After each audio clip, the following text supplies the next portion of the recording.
कान्हा यशोदे तुझा कान्हा बोल तुझ्या कानाला काहीतरी सांग यशोदे कृष्णाशी सांगावे गोकुळे राहावे कान्हावे यशोदे कृष्णाशी सांगावे गोकुळे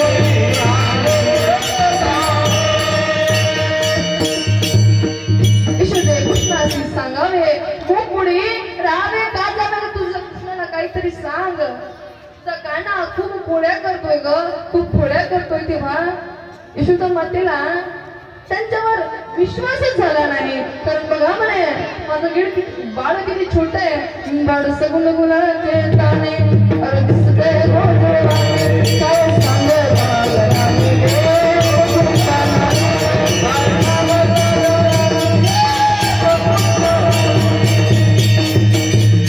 तुम्ही लपवून याचा भोरा आळ घेता शारंग धरा तुम्ही बारा घरचा बारा गोकुळीचा नारी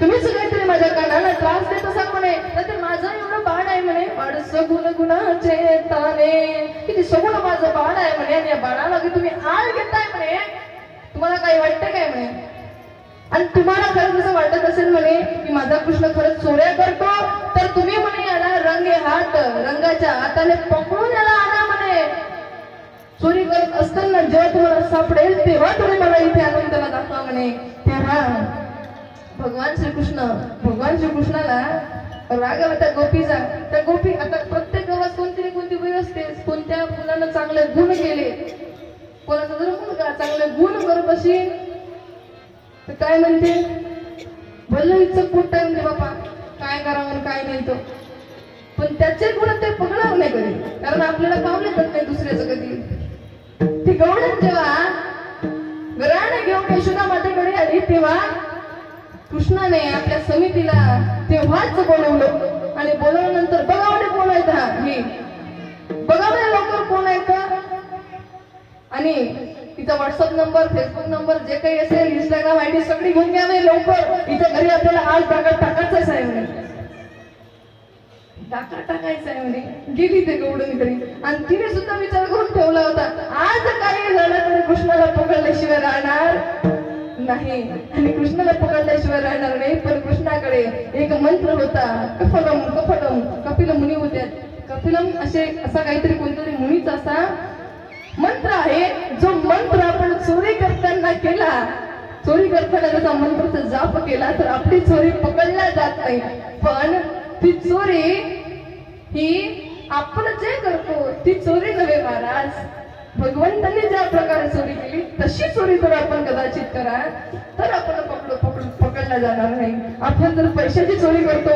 म्हणाल आणि म्हणाल की बँकेत जाऊन मी म्हणतो कफलन पण आपल्याला भगवंत वाचवणार नाही महाराज आणि बघा अशा प्रकारे भगवंत त्याच दिवशी रात्री गेले कुठं त्या गौडणीच्या आणि घरी गेले फक्त घरी गेलेच नाही जेवढं काही होतं सगळं खाऊन घेतलं सगळ्या मित्रांना खाऊ घातलं आपल्या गाईला खाऊ घातलं सर्वांना त्यांनी खाऊ घातलं आता उरलेलं काय करायचं उरलेलं घरात साठवून दिलं आणि इतकं झाल्यावरही तिथून गेले काय तिला समजत नाही म्हणे ती माझ्या मातेकडे जाते म्हणे आणि माझ्याच मातेला माझीच तक्रार सांगते म्हणे हिला काही वाटते का नाही म्हणे थांबा म्हणे दाखवतोच म्हणे आता म्हणे कसं असते तर तिच्या वेणीची आणि तिच्या पतीच्या दाढीची त्यांनी तिथे गाठ बनवून ठेवली महाराज आणि गाठ बनवून ठेवल्यावर भगवंताने त्यांची सौंगडी सर्व घराच्या सकाळ झाल्यानंतर ती गवडण उठायला निघाली आणि उठायला निघाल्यानंतर जेव्हा तिच्या मानेला जोरात झटका बसला तेव्हा त्यांनी विचार केला आता काय झालं मागं वळून बघतो तर काय आपल्या भगवंताच्या आपल्या पतीच्या दाढीची आणि आपल्या वेणीची तिथे गाठ बसलेली आहे ती काही करता सुटत नव्हती महाराज सुटत नव्हती आणि कापलं तरी कापल्या जात नव्हती आणि सुटवलं तरी सुटल्या जात नव्हती अशी ती गाठ भगवंतांनी बांधली होती तिने विचार केला आता ही सुटल्या जात नाही आहे काहीतरी कृष्णाचीच करामात आहे कृष्णाला बोलवलं आणि बघा महाराज माझ्या हातची गाठ कधीतरी सुटून जाईल. ती तर भगवंतानी बांधलेली गाठ आहे महाराज, ती कधी सुटत नाही, ती गाठ सुटत नसते. कृष्णाला बोलवा आणि भगवंतानी स्वतःनीच ती गाठ सोडलेली सांगितलं. खबरदार म्हणे, समोर जर माझ्या घरी तू माझ्याच गळ्याला घेऊन आली तर विठ्ठल विठ्ठल.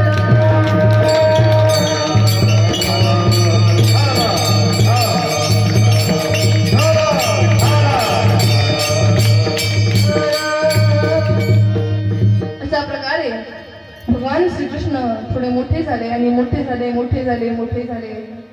आता कृष्णाचे चोरे हा वाढू लागल्या महाराज, वाढू लागल्या तर गौरांच्या घराने सुद्धा वाढू लागले.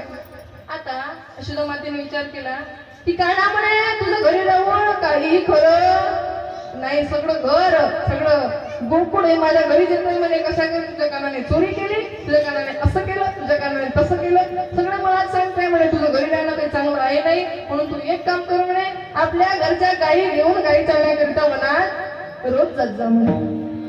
भगवंत म्हणाले, हो आई मी जाणार म्हणे माझ्या गाईला घेऊन चालण्याकरिता, परंतु मी एकटा जाणार नाही, तर माझे जे सवंगडी आहे, माझे जे सर्व मित्र आहे, त्या मित्रांना मी सोबत घेऊन जाईल. आणि सुदामा, वाकड्या, पेंड्या सर्वांना ते सोबत घेऊन कुठे जात होते?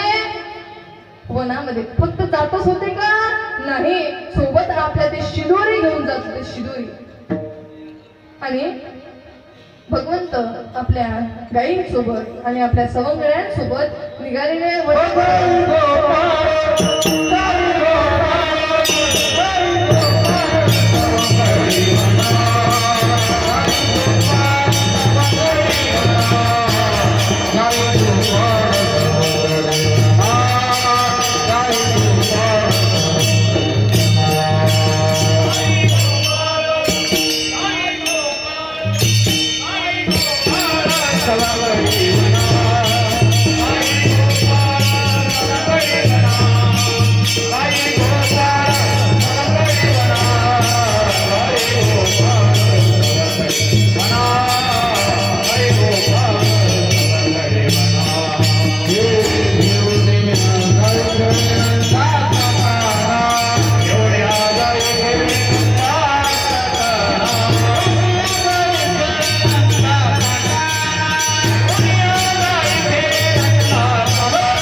भगवंत कुठे निघाले?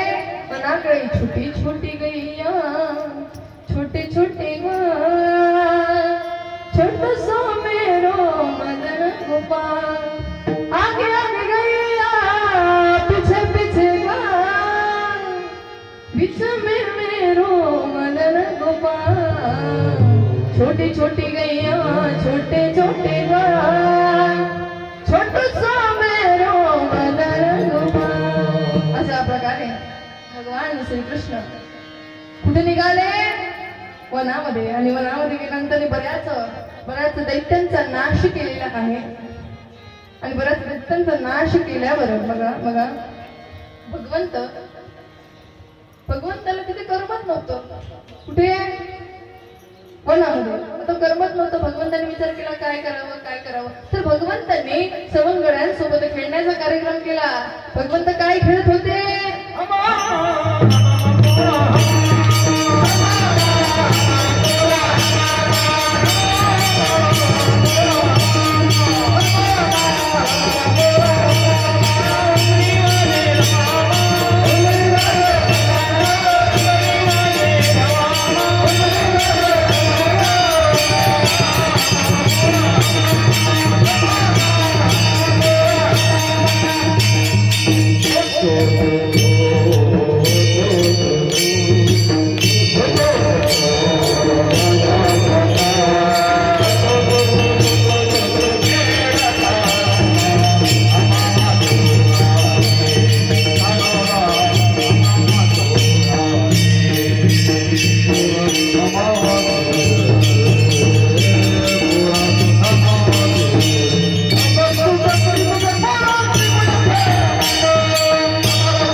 यांसारखे खेळ लगोरी यांसारखे खेळ भगवंत खेळू लागले. तुमच्या आमच्यासारखे पबजी न फ्री फायर ते खेळत नव्हते महाराज. तुमच्या आमच्यासारखे पबजी न फ्री फायर ते खेळत नव्हते, कारण आजकाल सगळे मुलं मोबाईलच्या मागे लागले आहेत. आजकाल असं खेळायला कोणी वेळ देत नाही महाराज, आणि कोणाकडे वेळही नाही. फक्त मोबाईल आणि मोबाईल याच्याशिवाय दुसरं काहीच नाही. मोबाईल आणि शाळा याच्याशिवाय कोणीच कशातच डोकं घालत नाही महाराज, कशातच डोकं घालत नाही. आणि त्या मोबाईलमुळे असे झालेले महाराज लोक की मोबाईलमुळे लोक एकल गोंडी झाल्यात. एकल गोंडी, एकटेच बसतात तुरीत उमरीत, कुठेही बसतात महाराज, कुठेच बसतात. आणि त्याचा प्रभाव मुलांवर असा झालेला आहे, त्या मोबाईल मधलं फक्त तसंच शिकतात. आता आम्ही मुलं असे आहेत आजकालचे की आम्ही आता काशीखेड पाहिला का? काशीखेड आहे ना, तिथं आम्ही कीर्तनाला गेलो होतो.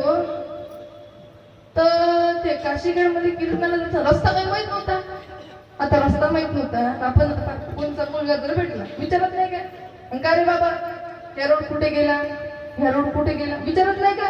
तिथं भेटला बाई पोरगा पेट्रोल पंपाजवळ त्या पोरगा भेटला आणि त्याला विचारलं, का रे बाबा म्हटलं ह्या रोड कुठे गेला?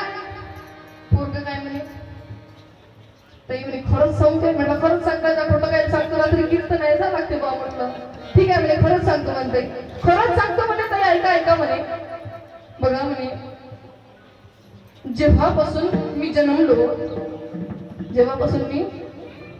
म्हणे, जेव्हापासून म्हणे मला समजते, जेव्हापासून मी जन्मलो जेव्हापासून मला समजते म्हणे, तेव्हापासून ह्या रोड म्हणे कुठंच नाही गेलं, इथंच आहे. रोडवर लावलेले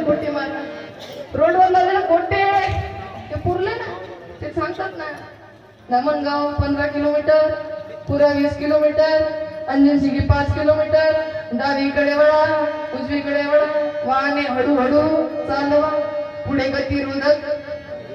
म्हणून आजकाल लहान मुलांवर स्वतः संस्कार टाका महाराज, आणि स्वतः त्यांना मोबाईलचं एवढं लागू देऊ नका. आणि असे खेळ त्यांनी हे खेळलेले पाहिजे.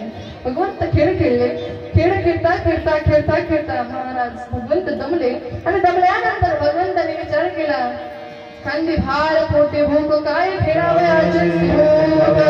म्हणून भगवंताने आता आपण काय करावं, आपल्याला भूक लागलेली आहे म्हणून आपण इथे काला करायला पाहिजे. आणि तोच काला आज आपल्याला इथे करायचा आहे, तोच काला आपल्याला इथे करायचंय. भगवंतांनी कमळाकार मोठे सर्वात वर्त, त्यावरून छोटे जे गोपाळ आहे त्यावर आजच्या दिशेने, आणि त्यानंतर भगवंत मधल्या दिशेने बसले आणि तिथे त्यांनी काला केला. सर्वांच्या शिदोऱ्या एकत्रित केल्या आणि तिथे त्यांनी काला केला. अशा प्रकारे भगवंतांनी तिथे काला केला, आणि तोच काला आज आपल्याला इथे सुद्धा करायचा आहे. एक वेळ पुन्हा सांगते, काला म्हणजे काय तर का अधिक आला. आपण कोण आहोत, कुठून आलो, काय करायचं, कुठे जायचं आणि कशा करता आपण इथे आलो, या सर्व गोष्टींचा विचार करणं म्हणजेच काला. हा काला सामान्य नाही आहे महाराज. या काल्यामध्ये काय आहे, नामाचं दही आणि प्रेमाची लाही. म्हणून आपण नाम हे प्रेमानं घेतलं पाहिजे, त्याचं प्रेम ओतून आपण ते नाम घेतलं पाहिजे. पण नाम आपण कधी प्रेमानं घेत नाही, मोठ्या जबरदस्तीने आपण नाम घेतो महाराज. कारण आता पहा, किती वेळ म्हणतो मी, किती वेळा विठ्ठल विठ्ठल म्हटलं, किती वेळा गौडणी म्हटलं, किती वेळा भगवंताचं नाव घेतलं. मी किती वेळा विठ्ठल विठ्ठल विठ्ठल विठ्ठल म्हणतोय. हा लाकडाचा कतडाचा मधून यातून बोल निघतंय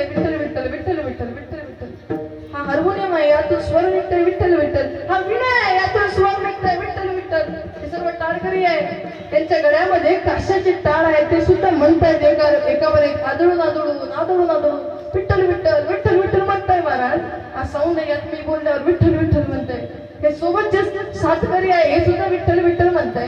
हे वातावरण विठ्ठल विठ्ठल म्हणतोय, सगळे विठ्ठल विठ्ठल म्हणतोय. पण समोर बसले असलेले कधीच विठ्ठल विठ्ठल म्हणत नाही महाराज. नाम मुखाला येणं एवढं उघड आहे, ते उघड आहे. समोर बसले असले कधीच विठ्ठल विठ्ठल म्हणत नाही. विठ्ठल विठ्ठल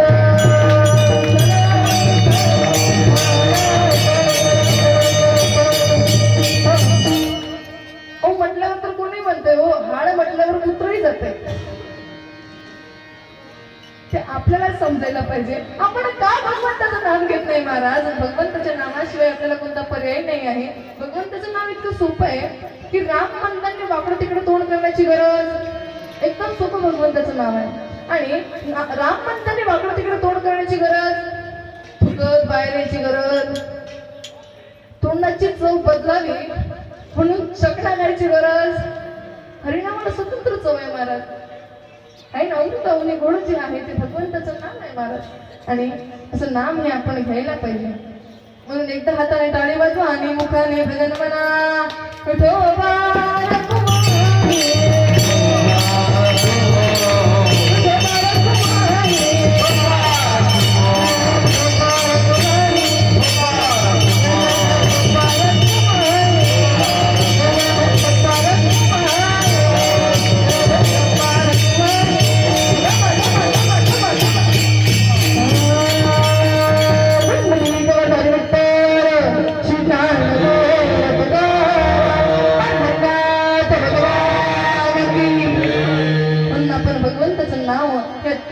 आपण घ्यायलाच पाहिजे, अत्यंत गरजेचा आहे, महत्वाचा विषय आहे महाराज.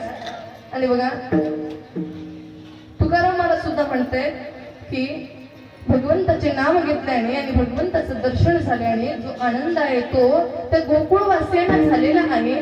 आणि तो आनंद बघण्याकरिता जेव्हा मी गेलो आणि भगवंताला जेव्हा मी बघितलं तेव्हा त्या भगवंताने माझं मन हे मोहून घेतलेलं आहे. तुका म्हणे छंदे येणे मोहिले किंवा मन मोहिले गोविंदे.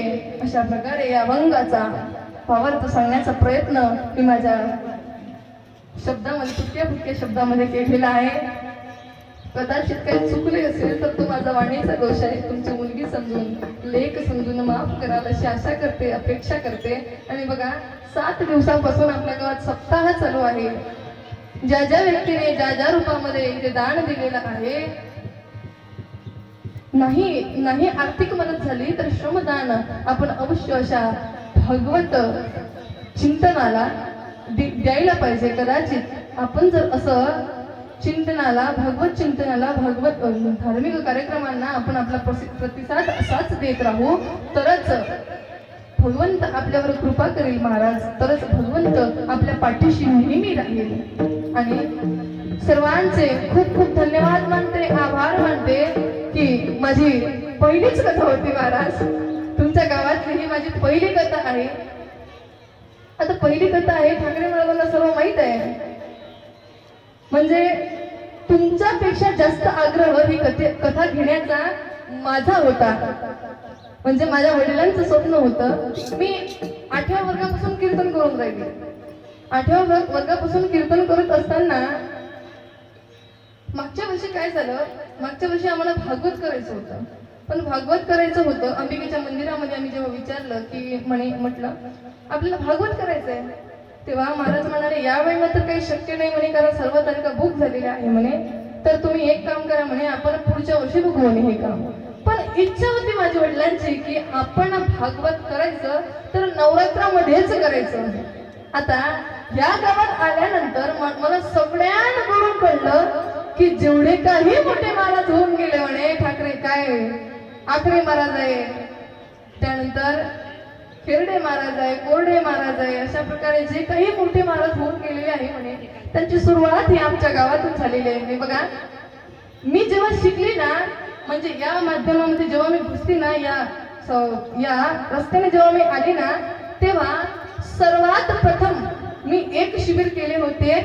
ते शिबिर म्हणजे तुमच्या गावातले जे हरणे महाराज आहे ना, त्यांचं शिबिर होतं. कुठे?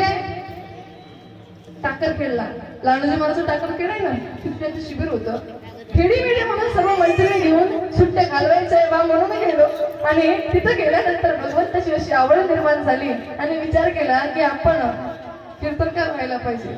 आणि कीर्तन केल्याने काय होते तर भगवंताचं नामस्मरण, दुसरं काही आपण इथून घेऊ शकत नाही, परत घेऊन जाऊ शकत नाही. जे भगवंताचं नाम आपण घेतलेलं आहे आणि ते त्यामुळे जे आपल्याला लाभलेलं आहे फक्त तेच आपण इथून घेऊन जाऊ शकतो. नाहीतर मेल्यावर सर्व लोकही म्हणतात बरा गेला, म्हणजे गेला तर गेला, चांगलं झालं, असं लोकांनी म्हणू नये. म्हणून हा रस्ता मी निवडला. आणि माझ्या वडिलांचं जे स्वप्न होतं की नवरात्रीमध्ये भागवत व्हायला पाहिजे, प्रथमतः आम्ही तुमच्या गावात आली. आणि याच्यावरून मला अंदाज येत आहे आता खेरडे मला सगळं तुम्ही घेऊ शकत नाही. माझे गुरुजी माझ्या समोर बसले आहे, माझ्या समोर उभे आहे, त्यांच्या समोर मी असं म्हणजे पायीची वाहन पायी बरी म्हणून. आणि वेणमाजीला सुद्धा खूप काही माहिती आहे, खूप सारं त्यांच्या म्हणजे खूप सारं त्यांना आठवण आहे, माहित आहे, पाठ आहे, मुखोद्गत आहे. आणि त्यांच्या समोर मी उभं राहून कीर्तन करावं म्हणजे मी लहान थोडी मोठा घास आहे महाराज हा. आणि तरी सुद्धा तुम्ही मला इथे बोलण्याची संधी दिली, इथे भागवताची संधी दिली, खूप धन्यवाद मानते, आभार मानते. आणि खूप तुमच्या गावाने मला प्रेम दिलं त्याबद्दल सर्वांचे खूप खूप धन्यवाद मानते, आभार मानते. झालेली कीर्तनाची सेवा हनुमंतरायांच्या चरणी समर्पित करते. आणि माझ्या कीर्तनाला पूर्ण विराम देते. ज्ञानेश्वरा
वारकरी संप्रदायाचे ज्येष्ठ आणि श्रेष्ठ दैवत पंढरीश पांडुरंगाला नतमस्तक होतो, तसेच आई लक्ष्मीला नतमस्तक होतो. श्री संत शिष्ट जगद्गुरु तुकाराम महाराज यांना वंदन करतो. तसेच शांतीब्रह्म श्रीमंत संत एकनाथ महाराज यांना पण वंदन करतो. प्रभू रामचंद्रांना वंदन करतो, हनुमंतरायांना वंदन करतो. आपण आपल्या गावामध्ये 108 वर्षाची जी वारकरी संप्रदायाची आणि परंपरा चालत ठेवली. आपली वाईट परिस्थिती असताना आपण ही मूर्तमेळ रोवून ठेवली आणि ते आपल्याकडे आपल्या आधी सुखरूप आणून सोडून दिली. आणि आपण ते व्यवस्थित सांभाळायला पाहिजे आणि समोरही सांभाळल्या जाईल. तसेच ज्या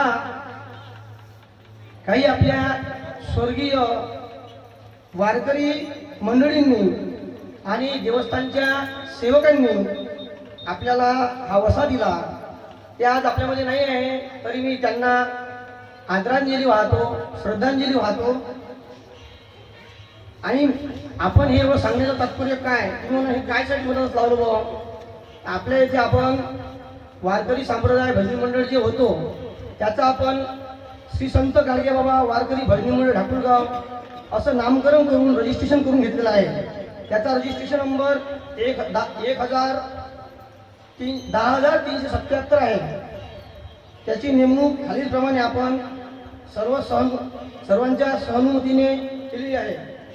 तरी या संत गाडगे बाबा वारकरी भजनी मंडळ यांचे अध्यक्ष श्री विलासराव वासुदेवराव कांबे, उपाध्यक्ष श्री नामदेवराव लक्ष्मणराव ठाकरे, तसेच सचिव श्री सतीशराव मारुतराव इंगळकर, सहसचिव वामनराव अण्णाजी बाहुलकर, तसेच सदस्य पद्माकरराव विश्रामजी वाळके, हनुमंतराव वासुदेवराव कांडलकर, सुरेशराव माणिकराव मात्रे, रमेशराव हरिभाऊजी वानखडे, विनायकराव बापूरावजी बाहुलकर, ज्ञानेश्वरराव बुराडे, प्रमोदराव वाकोडे, ह्या 11 लोकांची यामध्ये सर्वांमध्ये निवड करून समाविष्ट केलेला आहे.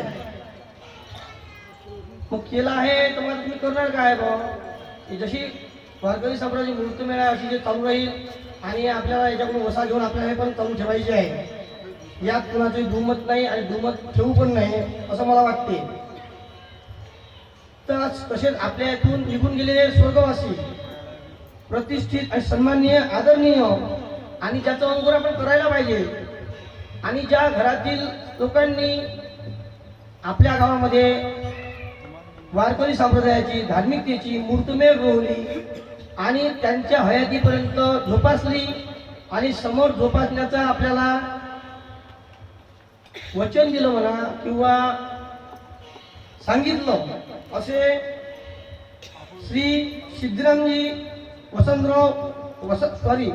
श्री वसंतराव सिद्धरामजी कांडलकर, तसेच श्री रमेशराव आत्मारामजी इंगळकर, तसेच आपल्या गावचे प्रामाणिक माजी पोलीस पाटील श्री सुदामराव शामरावजी ठाकरे हे आज आपल्यामधून निघून गेले.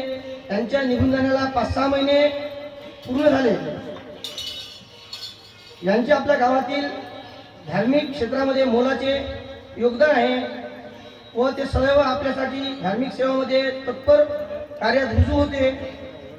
त्यांच्या स्मृतीस आपण उजाळा द्यावा व आपण सर्व गावकरी, भजनी मंडळ, सर्व संत सज्जन आपण त्यांचे ऋणी आहोत.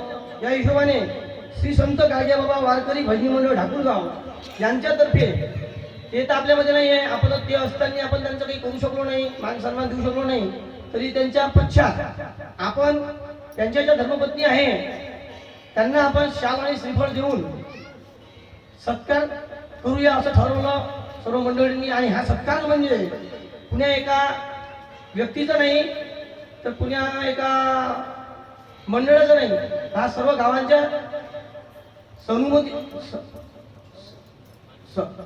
सर्व गावांच्या उपस्थितीत आणि सहमतीने घेतलेला आहे. तरी मी ज्यांची नावं घेतो त्यांनी येऊन हा अल्पसा असा सत्कार स्वीकारावा अशी मी विनंती करतो. तरी सत्कार मूर्ती श्रीमती वेणुबाई वसंतराव कांडलकर या स्टेजवर येतील आणि आपला छोटासा सत्कार स्वीकारतील अशी मी त्यांना विनंती करतो. या श्रीमती वेणुबाई वसंतराव कांडलकर यांचा सत्कार सौ सविताताई विलासराव कांबे ह्या करतील अशी मी त्यांना विनंती करतो. बाबू तो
तर आपण इथं पाहू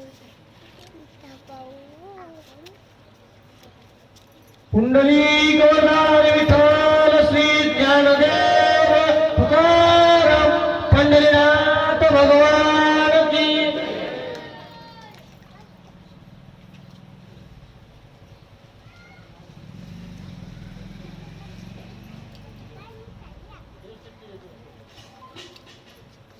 आणि दुसरी सत्कार मूर्ती श्रीमती सुनीताताई रमेशराव हिंगणकर ह्या पण व्यासपीठावर येतील आणि आपला छोटासा सत्कार स्वीकारतील. सुनीताबाई, सुनीताबाई इंगळकर यांचा सत्कार सौ नलिनीताई नामदेवरावजी ठाकरे ह्या करतील अशी मी त्यांना विनंती करतो.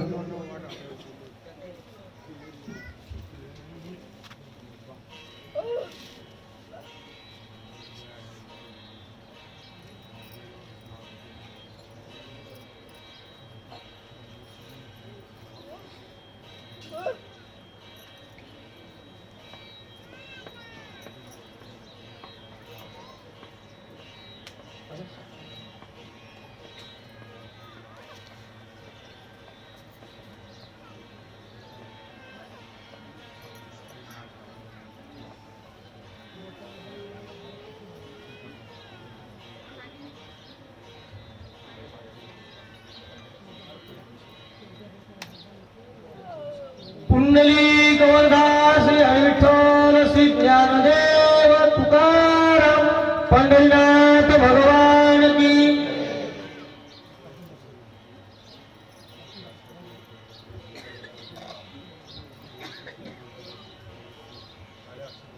तिसऱ्या सत्कार मूर्ती श्रीमती निर्मलाबाई सुदामरावजी ठाकरे ह्या पण व्यासपीठावर येतील आणि आपला सत्कार स्वीकारतील. निर्मलाबाई सुदामरावजी ठाकरे या पटापट या. यांचा सत्कार श्रीमती रमाबाई वामनरावजी बाभुळकर ह्या करतील अशी मी त्यांना विनंती करतो.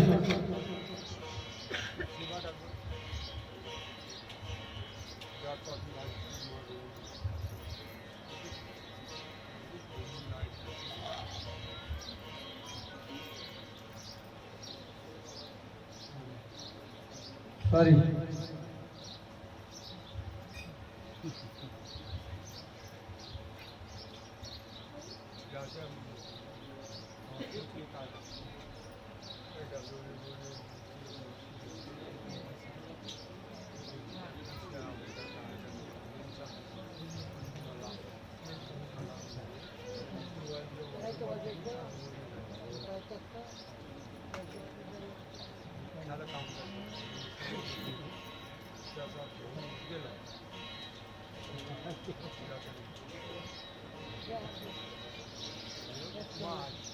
पुंडलिक वरदान विठ्ठल श्री ज्ञानदेव तुकाराम पंढरीनाथ भगवान की.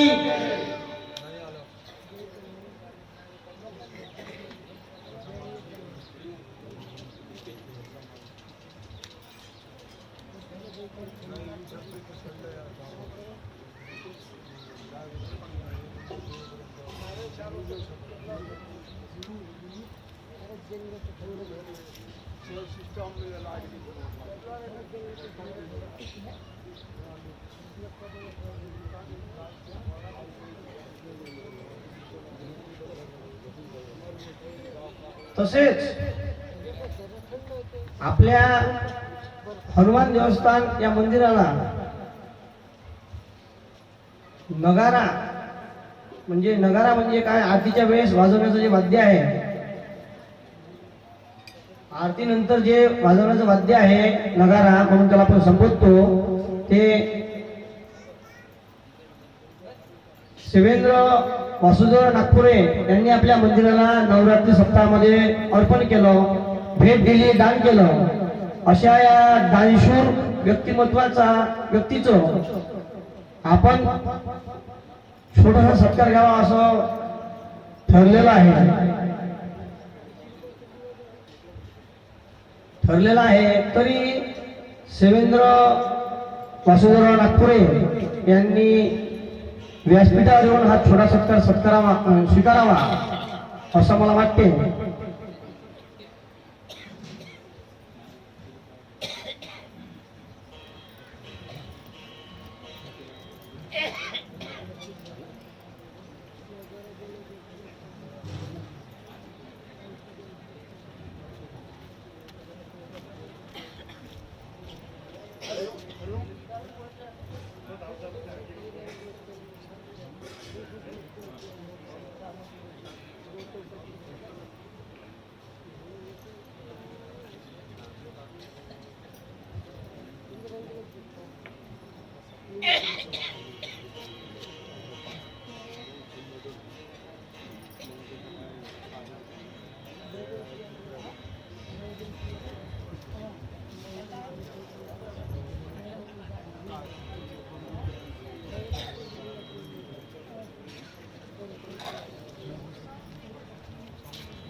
हा व्यासपीठावर बोलण्याचा माझा पहिला प्रसंग असल्यामुळे थोडं गडबड होत आहे. काही शब्द अनावादानं काही मागं पुढं चुकीचे उच्चारण झाले याबद्दल मी सर्व सभा मंडपात असणाऱ्या नागरिकांचं संत सज्जनांची माफी मागतो.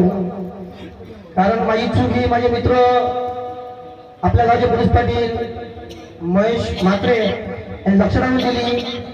तुम्हाला कळली नाही कळली मला माहित नाही, पण ते त्याला ताबडतोब लक्षात आली. तरी शिवेंद्र वासुदेव नागपुरे यांनी व्यासपीठावर यावं आणि आपला हा छोटासा सत्कार स्वीकारावा असं मी त्यांना विनंती करतो. तरी यांचा सत्कार आपल्या वारकरी भजनी मंडळाचे उपाध्यक्ष म्हणजे वारकरी उपाध्यक्ष हरिभक्तपरायण श्री नामदेवराव लक्ष्मणराव ठाकरे हे करतील अशी मी त्यांना विनंती करतो.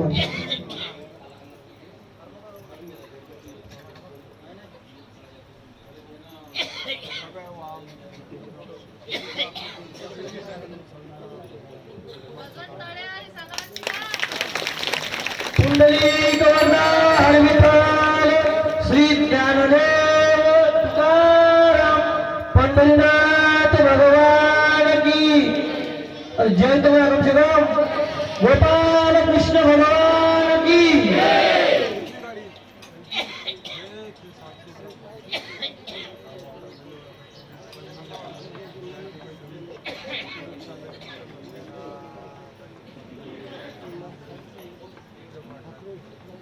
तरी आपल्या ठाकूरगावांचे गुरु ठाकूरगाव येथील मंडळींचे गुरु हरिभक्तपरायण तुकाराम बाबाजी महाराज यांना नमन करून हा आजचा सत्काराचा कार्यक्रम संपला असं मी जाहीर करतो.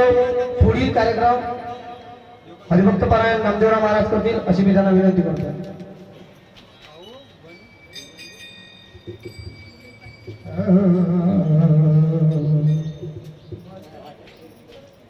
नरेश्वर माऊली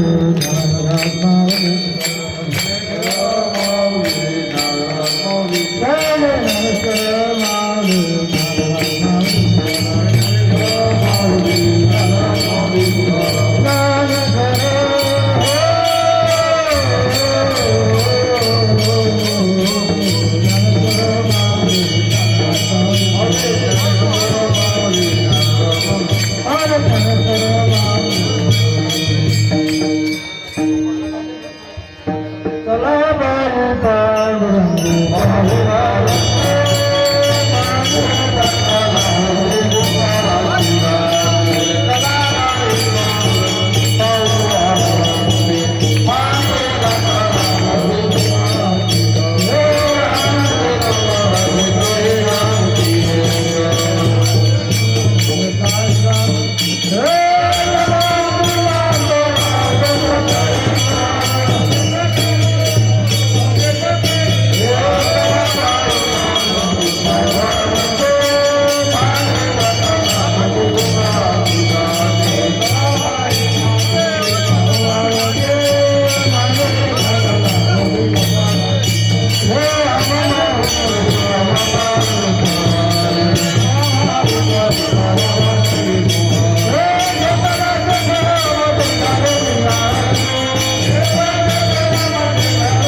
Hare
कल्पनेशी वादा नको काय संत मंडळी सुखे आहे अंतराचा वानराचा माझी अविष्णताचा भाग नामाने तया सतला ज्ञान स्वामी ना कनजय विद्या विषय पाय स्वामी